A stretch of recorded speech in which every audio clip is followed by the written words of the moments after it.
Hi everyone, I am Odamo Cosmos. Thanks for joining. Today I'll be showing you how to install Oceanwp theme on your WordPress website.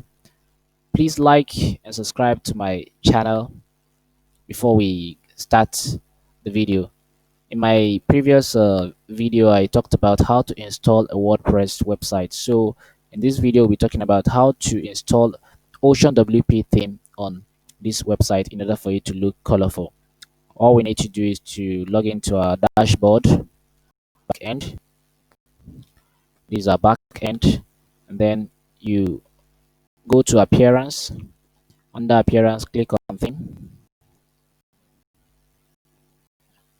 and after that, you come to add new theme. You have various themes, and go to the search bar,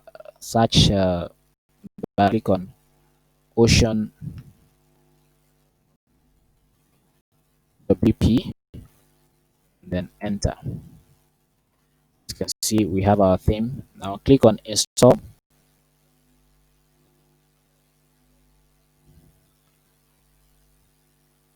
It is installing, and after that, activate.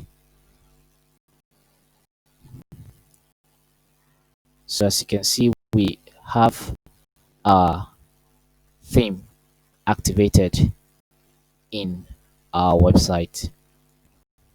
I believe you liked the video. Thanks for watching. Please subscribe to my YouTube channel for more updates when I post my videos, more videos.